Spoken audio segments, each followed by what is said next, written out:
मैं हूं नवीन पिपलीवाल और आज नवोदय एग्जाम 29 अप्रैल 2023 को संपन्न हुई है। इसकी आंसर की हम अप्रोक्स आंसर की है, संभावित आंसर की लेकर आपके सामने हाजिर हुए हैं। बहुत अप्रोक्स और बहुत ही सटीक आंसर की हमने तैयार की है। इसे अलग अलग सेट में बच्चों के लिए अलग अलग पेपर पूछे गए हैं, पर क्वेश्चन सभी के सेम ही हैं। तो अगर बच्चों के कोई भी आंसर अलग अलग है या अलग अलग सेट है तो आपको कंफ्यूज होने की जरूरत नहीं। बस क्वेश्चन अप डाउन से या ऊपर नीचे हो सकते हैं, आंसर सेम ही रहेंगे, ऑप्शन सभी में सेम ही रहेंगे, प्रश्न सभी में सेम ही है। तो सभी क्वेश्चन समान ही हैं। आप उसी में अनुसार अपना क्वेश्चन देखकर उसके अनुसार बच्चों के आंसर की देख सकते हो, संभावित मार्क्स काउंट कर सकते हो कि बच्चों के अप्रोक्स मार्क्स कितने आने वाले हैं एग्जाम के लिए। तो स्टार्ट करते हैं इसे। ये हमारे पास प्री ग्रुप का पेपर है जो यहाँ पर दिख रहा है। इसमें हम फर्स्ट पार्ट जो रीजनिंग का है उसी को स्टार्ट करने वाले हैं। रीजनिंग पार्ट में सबसे पहले स्टार्ट करते हैं फर्स्ट क्वेश्चन। तो इसका आंसर जो फोर्थ वाला है डी है, इसका करेक्ट आंसर है फोर्थ वाला। सेकंड जो क्वेश्चन है इसका भी डी आंसर करेक्ट है। थर्ड जो क्वेश्चन है उसका ए ऑप्शन जो है वो करेक्ट है। फोर्थ का सी जो है वो करेक्ट है। आगे बढ़ते हैं सेकेंड के लिए।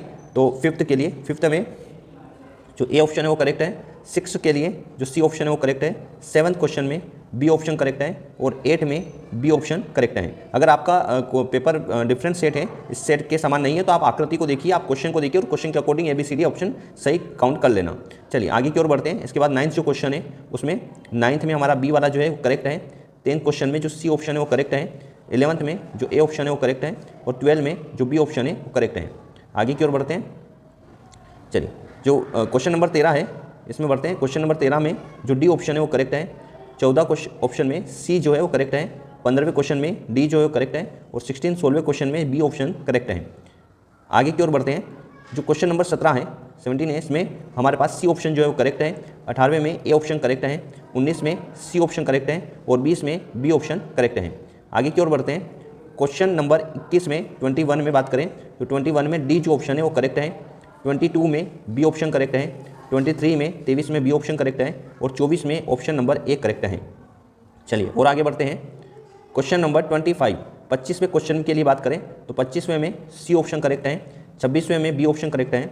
27वें में बी ऑप्शन करेक्ट है। 28वें में बी ऑप्शन करेक्ट है। आगे बढ़ते हैं। 29 से 29वें क्वेश्चन से बात करेंगे। 29वें में सी ऑप्शन करेक्ट है। 30वें में सी ऑप्शन करेक्ट है। 31 31वें में ए ऑप्शन करेक्ट है। 32 32 में सी ऑप्शन करेक्ट है। आगे की ओर बढ़ते हैं। यहाँ पर क्वेश्चन नंबर है 33 33 में ए ऑप्शन करेक्ट है। 34 में बी ऑप्शन करेक्ट है। 35 में बी ऑप्शन करेक्ट है। 36 में बी ऑप्शन करेक्ट है।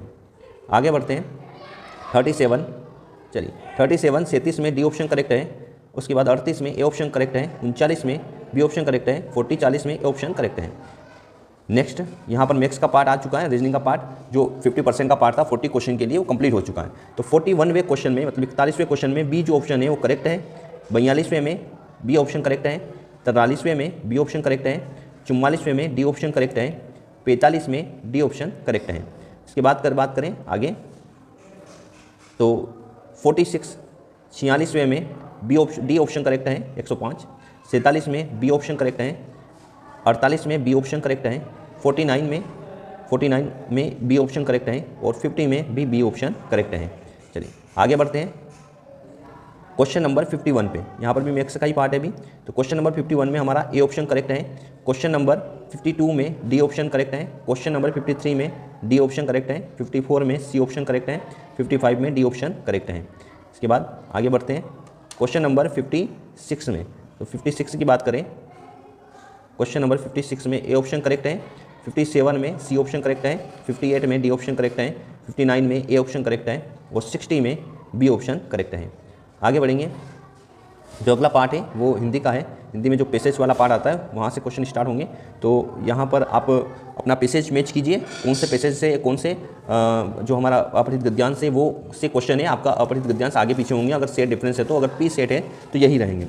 चलिए 61 क्वेश्चन में यहाँ पर बात करें तो 61वें क्वेश्चन में यहाँ पर हमारे पास ए ऑप्शन करेक्ट है। 62 में बी ऑप्शन करेक्ट है। 63 में डी ऑप्शन करेक्ट है। 64 में डी ऑप्शन करेक्ट है और 65 में सी ऑप्शन करेक्ट है। आगे बात करेंगे हम। हमारे पास 66वें क्वेश्चन में 66वें क्वेश्चन में ए ऑप्शन करेक्ट है। 67 में सी ऑप्शन करेक्ट है। 68 में सी ऑप्शन करेक्ट है। 69 में डी ऑप्शन करेक्ट है और 70 में जो हमारा है वो विशेषण जो सी ऑप्शन है वो करेक्ट है। आगे की ओर बढ़ते हैं।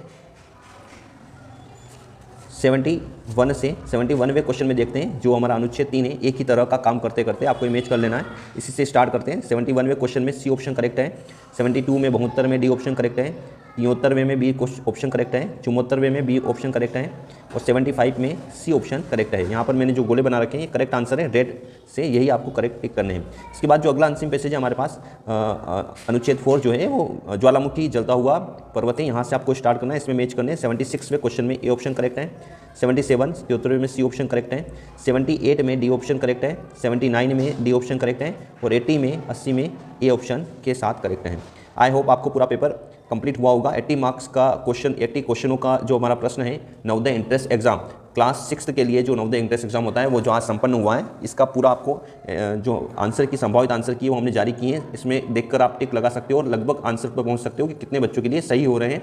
अगर आपको पेपर संबंधित या क्वेश्चन टिक करने में कोई बाधा हो रही हो तो यही पेपर जो आंसर की का है, जो हमने संभावित आंसर की का पेपर बनाए हैं, यह आपको हमारे टेलीग्राम पर मिल जाएगा। तो टेलीग्राम को आप नीचे डिस्क्रिप्शन में ज्वाइन कर सकते हो, वहाँ पर क्लिक करके, और वहाँ पर ये पेपर पूरा का पूरा आपको सेंड कर दिया जाएगा, वहाँ पर आपको मिल जाएगा, वहाँ से भी इसे मैच कर सकते हो। धन्यवाद।